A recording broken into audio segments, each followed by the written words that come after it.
성경 말씀 요한복음 8장 32절 말씀 보겠습니다. 진리를 알지니 진리가 너희를 자유케 하리라.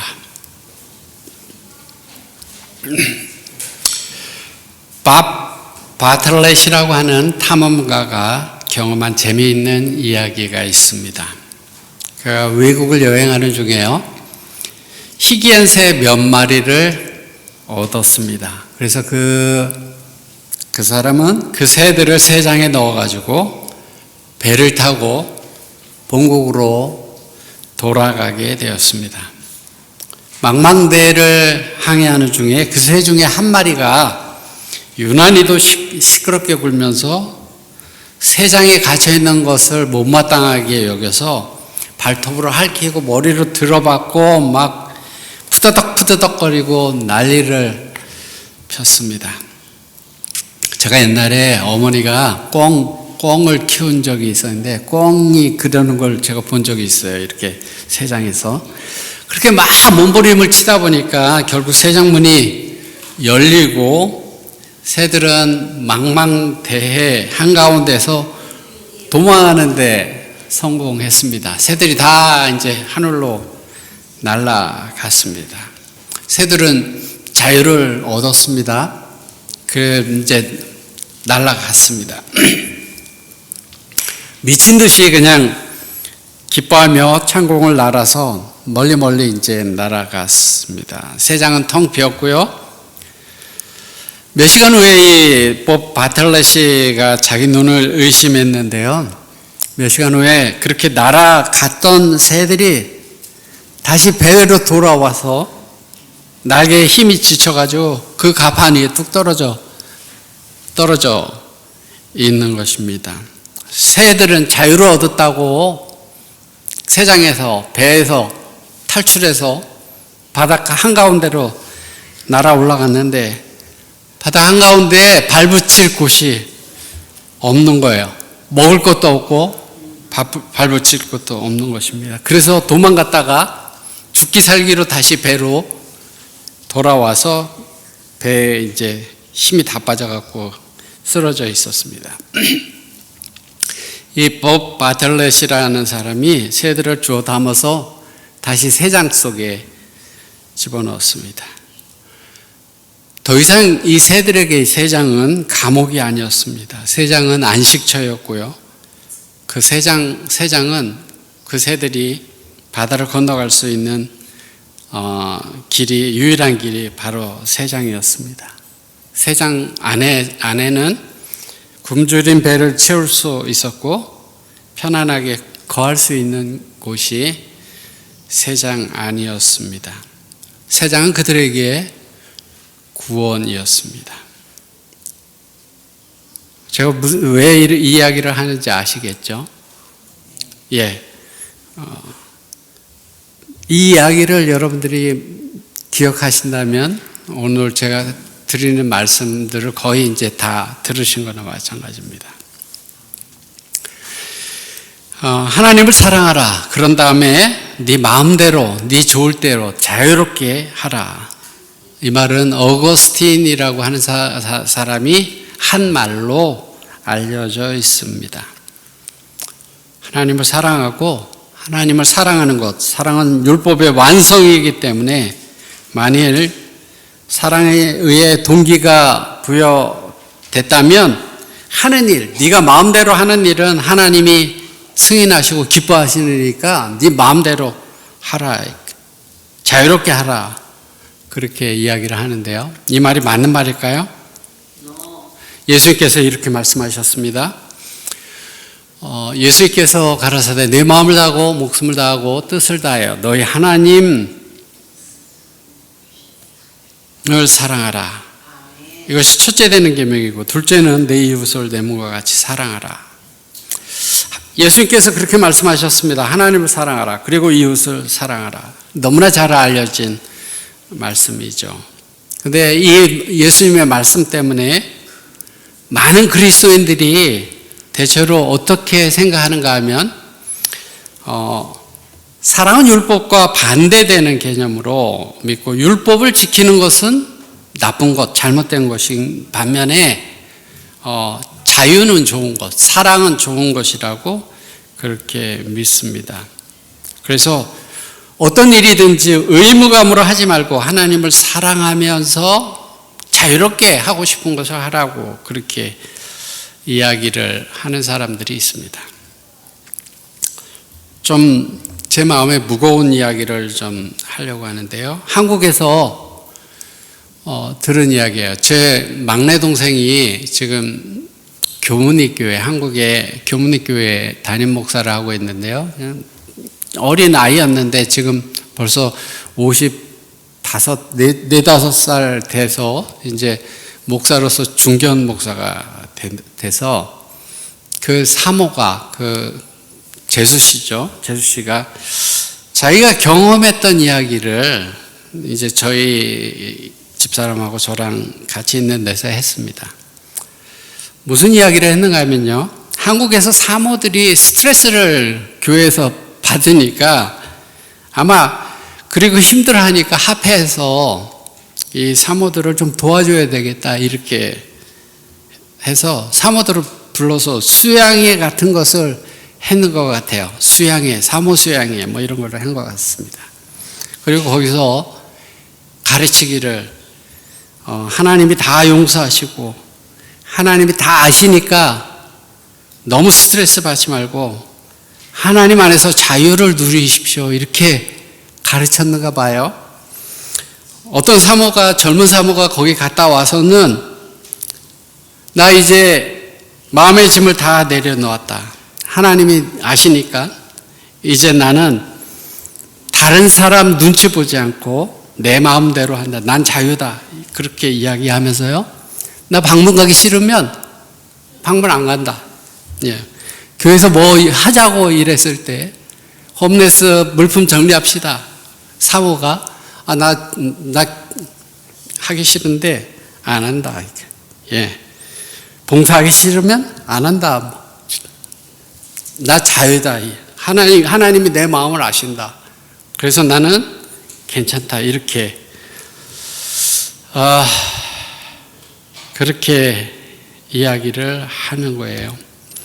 그러면서 자기가 마음에 하기 싫은 것을 싫다고 안 한다고 하면서 자기 지금 너무 하나님 안에서 편하고 자유롭다. 그러면서 자랑을 하는 거예요. 자, 그러면서 이제 다른 사모 아마 저희 동생 아내에게 이야기한 것 같아요. 저희 동생 아내가 훨씬 나이가 많은데 사모님은 어떻게 하세요? 이렇게 물어봤더니 나는 교회에서 교회를 열심히 하려고 한다 이렇게 이야기를 했는데요. 그 젊은 사모가 이야기하기를 당신은 예수님 안에서 자유를 누리지 못하기 때문에 남에게 보이기 위해서 노력하고 있다고. 예수님이 자유를 주셨는데 왜 그러냐고. 왜 그렇게 보이기 위해서 애쓰냐고. 애쓰지 말라고. 자기처럼 싫으면 싫다고 하고 하나님 안에서 자유 누리라고. 참 당신 불쌍하다고. 그런 이야기를 들었다는 거예요. 그 얘기를 들었는데 자기가 집회 시간에 기도를 맡았었기 때문에 얘기 더 못하고 그냥 갔다 오고 그런 이야기를 했어요. 제가 그 얘기 들으면서 가슴이 답답했어요. 답답합니다. 그 사모가 자유를 누리면서 더 열심히 기쁨으로 하면 얼마나 더 좋았을까 이런 생각이 들었고요. 왜 이 사모가 해야 할 것 하지 않으면서 다른 사람들에게 핑계대는 것 같이 느껴지는가 이런 생각도 들었고요. 자기가 잘못 알아서 잘못하면서 자기가 다 통달한 것처럼 이야기하고 남을 저지하고 행동하는 그 사모가 불쌍하다고 느껴졌고 걱정됐어요. 교회가 걱정되고 걱정됐습니다. 그런 사람도 있어요. 올바른가요? 올바르지 않죠. 그리스도인들이요, 예수님을 사랑한다. 나는 예수님을 사랑해. 그래서 내 마음대로, 내 자유롭게 내가 무엇인가 할 거야. 이렇게 할 때, 내 마음에 내키는 대로 할 거야. 이럴 때, 하나님을 위해서 마땅히 해야 할 일들을 적게 하고, 그런 일들, 하나님을 기쁘게 하는 일들을 적게 하는, 마땅히 해야 할 일들을 적게 하는 그런 일들이 많죠. 하나님 기뻐하는 일들을 잘 안 하게 되죠. 여러분들 생각해 보세요. 교인들도요, 교회 가기 싫을 때가 있고, 기도하거나 성경 보거나 전도하거나 헌금할 기분이 안 날 때가 있습니다. 만약에 사람들이 내 좋을 대로, 내 마음 내키는 대로 자유롭게 해도 된다. 하나님 안에서 나는 자유롭기 때문에 내 마음대로 해도 된다. 이런 사고방식에 빠져 있다면 하고 싶지 않은 걸 안 하게 되겠죠. 그러면 어떻게 될까요? 그 사람은 점점점 어떤 하나님의 말씀이나 법대로 행동해야 할 의무에서 자유롭게 되고, 또 바른 행실로부터도 자유롭게 되고, 하나님으로부터 점점 멀어지게 되겠죠. 그런 일들이 교회 안에도 있게 됩니다. 여러분들 이런 사람 들어봤어요? 파이어족이라고 들어보셨어요? 파이어족. 파이어족이란, 이 파이어라는 말은 약자인데요, 경제적인 독립이라고 하는 financial independence라고 하는 말과 일찍 은퇴하는 거, retire early가 합쳐진 거예요. 그래서 젊은 사람들이 자기들을 파이어족 하려고 하는데, 그것은 경제적 자립을 확보하고 조기 은퇴를 꿈꾸는 사람들을 파이어족이라 그래요. 30대, 40대에 은퇴하겠다는 거예요. 예, 매달 생활비가 나올 수 있도록 뭐 100만 원이든 얼마든 뭐 주식을 투자하든 뭘 하든 이 사람들은 돈을 쓰지 않아요. 그냥 모아서 얼마 딱 되면 그 뒤에는 난 이제 은퇴 이렇게 하는 것입니다. 적금을 통해서든 투자를 통해서든 뭐 주식을 통해서든 매달 얼마씩 나올 걸 만들어 놓고 은퇴해서 직장 다니지 않고 자유롭게 살기를 원하는 사람들이 파이어족인데, 이 파이어족이 한국에 많이 있어요. 그 사람들이 하는 얘기는 이겁니다. 나는 직장에 가서 억지로 하기 싫은 일을 평생토록 하기를 원하지 않아. 나 그거 하지 않고 내가 하고 싶은 일을 자유롭게 하면서 살기를 원한다. 그렇게 이야기를 합니다. 젊은 나이에 경제적으로 매이지 않고 스트레스에도 자유롭고 직장 다니는 것에도 자유롭고 자기 마음대로 취미나 하고 싶은 일을 하기를 추구하면서 살아가는 사람들이 많아졌습니다. 파이어족이라는 사람들이 많아졌어요. 교회 안에서도요, 하고 싶지 않은데 행하는 것은 율법주의야 이렇게 하면서 자유롭게 만약에 행한다면 어떻게 될까요? 점점점 하나님 말씀에서 점점 멀어지겠죠. 하나님이 원하시는 일들을 점점 하지 않게 될 것입니다. 그것이 하나님께서 말씀하시는 자유일까요? 내가 너에게 자유를 준다라고 하는, 주기를 원한다라는 걸까요? 하나님은 인간을 자유케 하기를 원하십니다.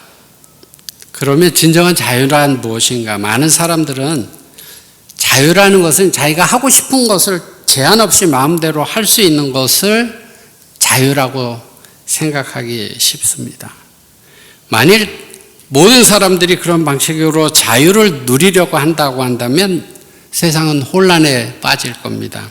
차를 몰고 다니는 고속도로에서 나는 자유롭게 이쪽으로 갈 거야 하고 반대 차선으로 막 다니고, 남의 물건도 저건 내가 가져가도 자유야 그러고 막 가져가고, 의약품이나 돈이나 이런 것 유통하는 규정 없이, 법규 없이 막 자유롭게 사람들이 한다고 생각해 보시면은 세계는 혼란에 사로잡힐 거고 무질서가 가득 차게 될 것입니다. 자유란 제한이 없이 행동하는 것을 말하는 것이 아닙니다. 여러분들이 무엇이든 하고 싶은 대로 행하는 것, 그것을 이야기하는 것이 아니에요. 새가 자유롭게 공중을 날아가잖아요. 자유다. 근데 어떻게 해요? 돌아가지 않으면 죽겠는 거예요. 그죠? 이 바운다리 안에서 자유가 진정한 자유가 되는 거죠. 아이를 키울 때 부모들이, 제가 부모들을 이렇게 심판하고 절제하는 거 아닙니다. 아이들을 키울 때 아이들을 하고 싶은 대로 내버려 두고 키우는 사람들이 있습니다. 그냥 아이들이 뭐 땡깡을 부리든 뭐 하든 뭐 그냥 네 자유롭게 커라.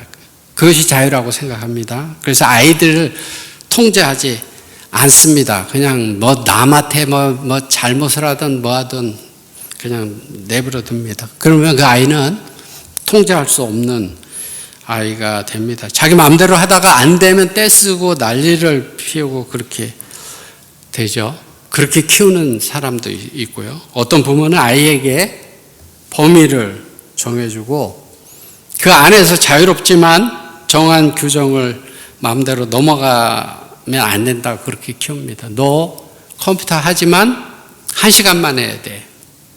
그리고 숙제해야 돼. 뭐 이렇게 하든지, 아니면 너 컴퓨터를 하루 종일 하든지 말든지 그냥 그렇게 하든지.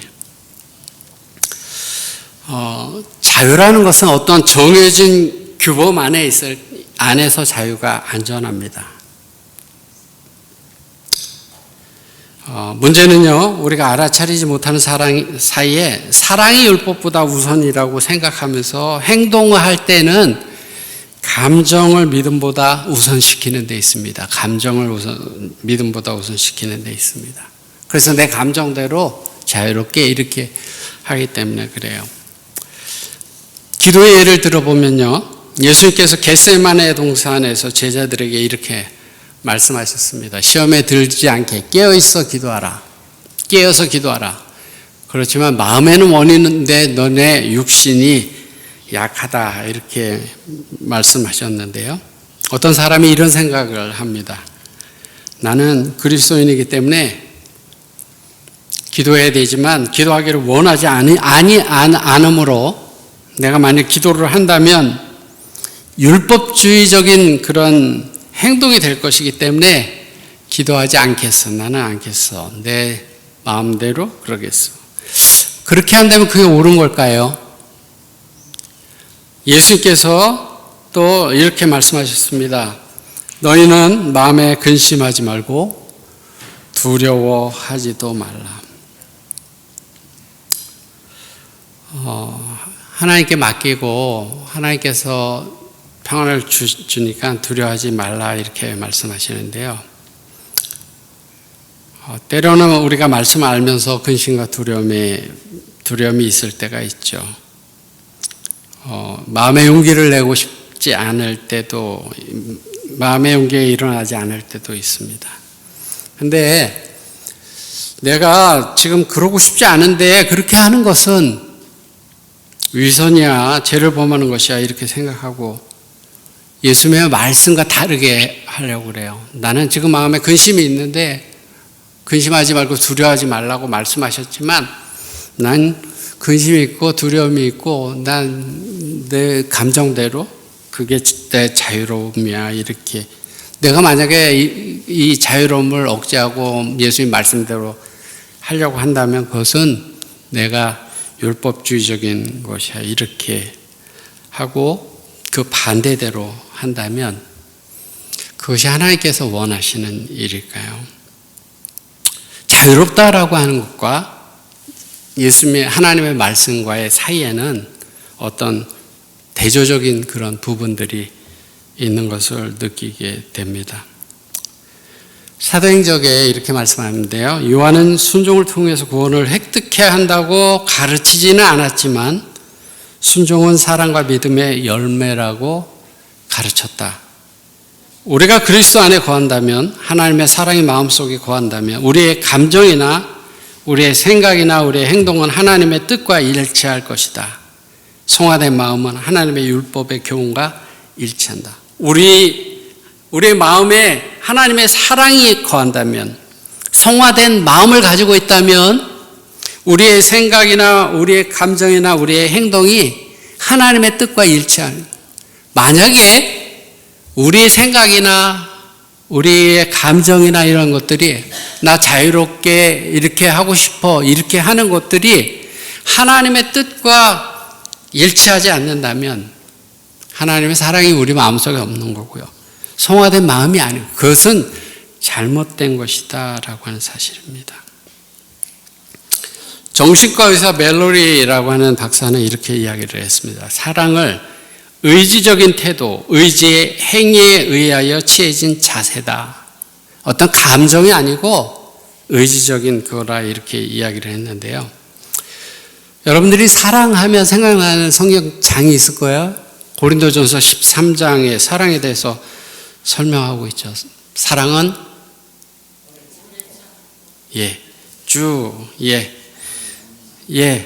이렇게 사랑은 오래 참고 온유하고 투기하는 자가 되지 아니하고, 여기에 사랑의 정의가 기록되어 있는데 이런 속성 하나하나는 우리의 의지의 행동으로 누군가에게 보여지게 느껴질 수 있는 거예요. 사랑이라고 하는 것들이 그냥 감정적인 게 아니라 상대방이 보여지고 느껴질 수 있는 거다라고. 내가 오래 참으면 오래 참는 거 느끼죠. 사람이 느끼는 것이죠. 사랑은 다른 사람에게 헌신하는 것입니다. 사랑은 내가 좋을 대로 내 마음대로 내가 좋아하는 것을 하는 것이 아니라 사랑하는 사람이 즐거워하는 일을 자원해서 선택해서 하는 게 사랑이에요. 사랑은 내 좋은 대로 막 하는 것이 사랑이 아니라 상대방이 좋은 것을 하는 게 사랑이에요. 내 좋은 대로 하는 것을 사랑이라고 생각하는 사람들은 상대방이 싫어하는데도 막 자기 좋아한다고 막 집착하고 막 싫어하는 일들을 막 하면서 그게 사랑한다고 그렇게 하는, 그건 사랑이 아닌 거예요. 사랑은 내가 좋아하는 것이 아니라 할지라도 상대방이 좋아하는 것을 자원해서 선택해서 하는 것입니다. 그래서 고린도전서 10장 33절에 나와 같이 모든 일에 모든 사람을 기쁘게 하여 나의 유익을 구하지 아니하고 많은 사람의 유익을 구하여 저희로 구원을 얻게 하라 그랬습니다. 또 로마서 15장 1절로 3절에 보면 자기를 기쁘게 하지 아니하고 이웃을 기쁘게 하고 그리스도께서는 자기를 기쁘게 하지 아니하셨나니. 그리스도께서는 자기 마음대로 자유롭게 자기 기뻐하는 대로 행하지 않은 거예요. 자기를 기쁘게 하지 않았다 이렇게 말씀합니다. 누군가를 사랑한다면, 하나님을 사랑한다면 마음은 하나님을 사랑하고 네 마음에 내키는 대로 네 마음대로 해라 이것이 아니라 하나님을 사랑하거나 네 마음대로 하라. 그게 더 정확한 말이에요. 하나님을 사랑하면 네 마음대로 해라. 그것이 아니라 하나님을 사랑하거나 네 마음대로 하라. 그것은 달라요. 그렇기 때문에 그게 더 정확한 말입니다. 동시에 할 수 없어요. 예수님도 자기를 기쁘게 하면서 하나님을 사랑하고 이웃을 사랑하고 그렇게 할 수 없었습니다. 예수님도 그리스도께서도 자기를 기쁘게 아니했다 이렇게 말씀. 하나님을 사랑하고 하나님을 기쁘게 하시기 위해서 자기를 기쁘게 안 했어요. 이웃을 사랑하고 이웃을 기쁘게 하기 위해서 자기를 기쁘게 하지 않았어요. 둘 중에 하나를 선택해야 되는 거예요. 나를 기쁘게 하든지 내 마음대로 내 감정대로 내 기분대로 하든지 아니면 상대방을 기쁘게 하든지 그것은 선택해야 하는 문제입니다. 예수님께서 겟세마네 동산에서 기도할 때 이 잔을 내게서 지나가게 하옵소서. 이것은 자기의 감정이에요. 자기가 원하는 거죠. 자기 마음대로 하고 싶으면 이렇게 하고 싶은 거예요. 그러나 나의 원대로 마옵시고 아버지의 원대로 하옵소서. 이것은 나의 원하는 것은, 자유로운 것은 그게 아니지만 내 뜻대로 안 하고 내 자유대로 안 하고 하나님의 뜻대로 합니다. 이렇게 이야기를 하는 거죠. 예수님께서 하나님을 사랑하는 분이셨지만 자기 마음대로, 내가 하나님을 사랑하니까 내 마음에 내키는 대로, 내 느낌대로, 내 자유대로 그렇게 행하겠다. 그렇게 하시지 않으셨습니다. 아무리 신실한 사람이라 할지라도 자기가 좋아하는 것, 자기가 원하는 것과 마땅히 해야 할 일 사이에는 간격이 있어요. 같지 않습니다. 예수님께서 만약에 하나님을 사랑하고 자기 마음대로 자기 좋은 대로 행하셨다면 예수님께서 십자가 지지 않으셨을 거고 우리에게 구원도 주어지지 않았을 겁니다. 만약에 위대한 믿음의 인물들이 하나님을 사랑하고 자기 마음대로 했다면 아브라함 같으면 어떻게 했을까요? 하나님께서 내 아들, 내 사랑하는 독자 이삭을 데리고 와서 번제로 드리라 이런 말씀을 들었을 때 아브라함이 자유롭게 자기 마음대로 행했다면 어떻게 했을까요? 성경은 아브라함이 시험을 받을 때 믿음으로 이삭을 드렸다라고 이야기를 하는데요. 만약에 자기의 감정대로 하나님의 말씀대로가 아니라 감정대로 했다면 도저히 그렇게 하지 않았겠죠. 하나님을 사랑하고 하나님을 사랑하니까 내가 이제 하나님 안에서 자유롭고 내가 마음대로 하는 것, 내 좋을 대로 하는 것, 그것은 낭패를 가져다 주지만 믿음의 순종은 우리를 든든히 붙들어 줍니다. 그리스도인들이 주님께 전적으로 순종하기 시작하면 어떤 일이 일어나는지 예수님께서 이렇게 말씀하셨습니다. 나의 사랑 안에 거하라. 너희도 내 계명을 지키면 내 사랑 안에 거하리라. 만약 예수님이 사랑 안에 있는 우리의 위치가, 나의 위치가 견고하고 변하지 않는다면 왜 그분이 사랑 안에 거하기 위해서 계명을 지키는데 신경 써야 된다. 너희 내 계명을 지키면 내 사랑 안에 거한다. 이렇게 말씀했어요. 우리가 하나님 사랑 안에 거하는데 그냥 뭐 변동이 없다면 예수님께서 저렇게 말씀하실 이유가 없죠. 순종이라고 하는 것은 제자되는 시금석입니다. 우리가 사랑을 말할 때 이의 진실성을 입증하는 것이 계명을 지키는 것이고요. 우리가 받아들인 교리가 마음속에 있는 죄를 소멸시키고 심령을 더러움에서 깨끗하게 하고 성결의 열매를 맺으면 우리는 그것이 하나님께 속한 진리임을 알 수 있습니다. 우리 생애 속에 자비와 친절과 긍휼과 동정 그런 것들이 생애에 나타날 때 의로운 일을 하는 기쁨이 마음속에 있을 때 그리스도를 높이고 자기를 죽일 때 우리는 우리의 믿음이 바른 상태에 놓여 있음을 알 수 있다. 산상보훈에 그렇게 말씀합니다. 우리가 어떻게 할 때요? 자비, 친절, 긍휼, 동정 이런 것들이 의로운 일을 행하는 기쁨, 그리스도를 높이고 나를 죽이는 것들이 나타날 때 이 사람 믿음 가운데 바로 있다 이렇게. 내 하나님을 사랑하는 내 마음을 하나님께서 아시니까 난 이제 자유롭게 내 마음대로 느끼는 대로 그렇게 살아갈 거야. 그것은 올바른 신앙이 아니라는 거예요. 근데 제가 그런 이야기를 들으면서 마음이 굉장히 무거웠습니다. 예수님이 물론 사람들이 회개하지 않은 죄인일 때부터 그들을 사랑하는 것은 분명합니다. 우리가 연약할 때, 우리가 아직 죄인 되었을 때 우리를 사랑하셨다고 그렇게 말씀하셨습니다. 탕자를 사랑했듯이 예수님께서 우리가 회개하지 않은 죄를 가지고 있을 때에도 우리를 사랑하시는 것은 분명히 맞아요. 그렇지만 하나님은 이렇게 말씀하셨습니다. 너희도 내 계명을 지키면 내 사랑 안에 거하리라. 이 말씀에 담긴 의미는 그분의 계명을 지키지 않는다면 계명을 지킬 때와 똑같이 사랑 안에 거하게 되지 못한다라는 거예요. 그렇지 않으면 너가 계명을 지키든지 계명을 지키지 않든지 너희가 내 사랑 안에 거하리라 그러셨으면 저런 말씀하시지 않으셨을 거예요. 다르기 때문에 그래요. 너희가 내 계명 안에 계명을 지킬 때 내 사랑 안에 거할 거다 이렇게 말씀하고 있습니다.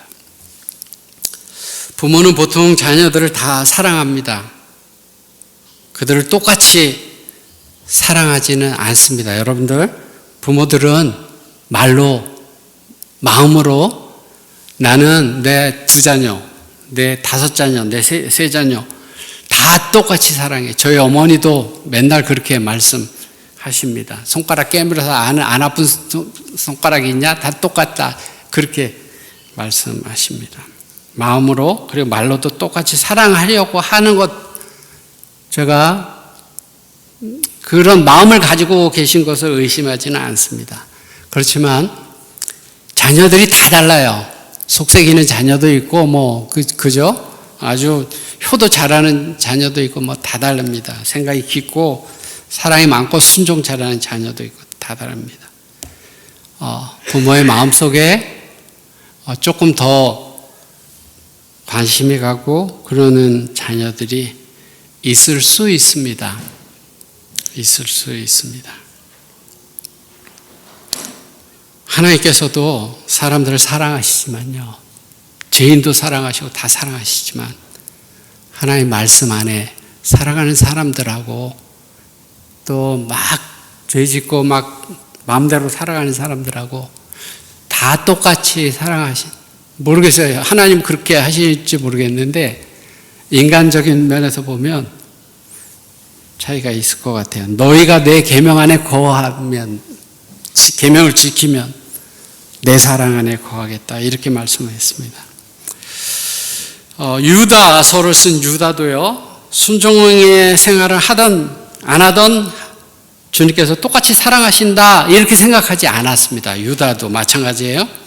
여기 유다서 1장 21절에 하나님의 사랑 안에서 자기를 지키라 이렇게, 하나님의 사랑 안에서 자기를 지키라. 만약에 하나님의 사랑에서 벗어날 길이 없어요. 그냥 하나님의 사랑 안에 그냥 갇혀 있어. 그렇게 하면 유다가 왜 하나님의 사랑 안에서 자기를 지키라 이렇게 이야기를 합니까? 하나님의 사랑 안에서 벗어날 수 있기 때문에 하나님의 사랑 안에서 너를 지키라 이렇게 이야기를 하는 것이죠.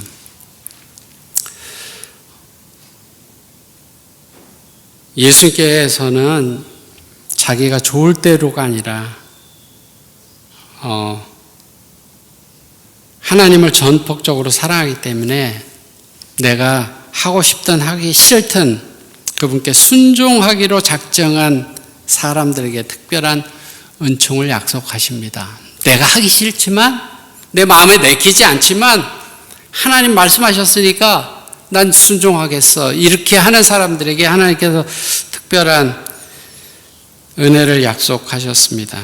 그 사람들에게 그런 사람, 너희는 내 사랑 안에 거하리라 이렇게 말씀했습니다. 내 사랑 안에 거한다라는 그 말은요, 하나님의 사랑이 그 사람 위에 머물러 있다라는 의미고요, 하나님의 사랑이 계속 그 사람을 향하고 있다라는 의미입니다. 하나님의 말씀에 순종하기로 작정한 사람에게 하나님의 사랑이 그 사람 위에 머무르고 그 사람을 계속 향하고 있다는 거예요. 그런 대상이 된다고 하는 것은 놀라운 일이죠.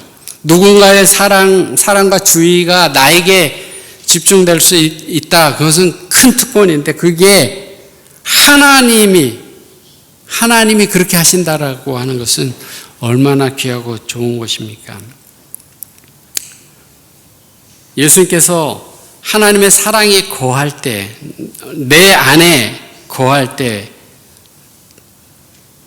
그 사람, 제자들에게 어떤 일이 일어나는지를 말씀하셨는데요. 기도가 응답되고, 풍성한 열매가 맺히고, 주님을 닮아가게 된다. 너희가 하나님의 말씀에 순종하며, 하나님의 사랑 안에, 계명을 지키며 사랑 안에 거할 때, 이런 축복들이 있을 거다 말씀했어요. 너희가 내 안에 거하고 내 말이 너희 안에 거하면 무엇이든지 원하는 대로 기도하면 이루어지고 너희가 과실을 많이 맺고 너희가 내 제자가 돼서 나를 닮아가게 될 거다 그렇게 말씀했습니다. 무엇보다 그리스도인의 생활에 풍성한 기쁨이 있을 거라 그랬습니다. 내가 이것을 이루면 너희 기쁨을 충만하게 하려 함이라 이렇게 말씀했습니다. 우리가 기도하는데 기도의 응답이 시작된다면요. 다른 사람들과의 관계가 따뜻하고 충만한 것이 된다면 지속적인 기쁨을 우리가 맛본다면 우리 생애 속에 영적 부흥이 임했다 이렇게 생각해도 좋습니다. 예수님께서 당신을 사랑하고 계명을 지키는 사람들에게 주시는 축복입니다. 사랑에 의해 생겨난 순종은 부흥과 축복을 가져다 줍니다. 오늘 우리가 부흥을 꿈꾼다면 사랑에 의해 생겨난 하나님의 말씀에 내가 내키지 않을 때라도 하나님의 말씀에 순종하겠다라고 하는 그런 결심과 그런 일들을 행할 때 우리 생애 속에 기도의 응답과 관계의 회복과 여러 가지 축복들, 그런 것, 부흥들을 경험하게 된다라고 하는 사실입니다. 가렙 뽑은 기별 1권에 이렇게 말씀합니다. 율법은 완전한 순종을 요구한다. 하늘에 계신 하나님께 대하여 불충성하지 않고는 10계명 가운데 단 하나도 범할 수 없다. 하나님의 계명을 범한다라는 것은 불충성하다. 하나님에 대해서 불충성하다는 것입니다. 율법의 요구에 대한 가장 작은 이탈 행위일지라도 무시하거나 고의적인 범죄를 하는 것은 죄이며 모든 죄는 죄인으로 하나님의 진노를 받게 된다. 오직 순종만이 고대 이스라엘이 하나님의 각별하신 은총을 받은 백성이 되게 한 약속의 성취를 받는 조건이었던 것처럼 율법에 대한 순종은 히브리인들에게 한 것처럼 오늘날에도 개인들과 국가에게 놀라운 축복을 가져올 것이다 이렇게 말씀했습니다. 제가 이제 말씀 마치면서요. 예수님께서 말씀하신 자유는 내 마음대로 내키는 대로 하는 것이 아니에요. 나는 하나님이 나를 사랑하시는 거 내가 느꼈고 하나님이 내 자유 주신댔으니까 나 이제 자유로워. 내 하기 싫으면 안 하고 그런 자유가 아닙니다. 하나님이 정해 놓으신 범주 안에서 기쁘게 순종하면서 누리는 자유, 그 자유를 예수님께서 말씀하시는 것입니다. 저와 여러분들이 사랑에 하나님을 사랑하고 이웃을 사랑하고 사랑에 의하여 생겨난 하나님의 말씀에 정말 순종하는 삶을 살아야 되겠다. 이런 순종을 통해서 하나님이 주시는 부흥을 경험하며 살아가게 되기를 바랍니다. 정말 하나님 말씀대로 내가 때로 내 마음에 내키지 않을 때라도 내가 말씀대로 살아야 되겠다. 굴복하고 순종하고 살아가면서 하나님께서 축복해 주셔서 기도가 응답되고 관계가 회복되고 또 여러 가지 축복들을 경험하는 그런 부흥들. 그래서 하나님이 정해주신 그 범위 안에서 누리는 자유와 기쁨, 그런 것 속에서 살아가는 저와 여러분들이 되기를 바라면서 말씀 줄이겠습니다.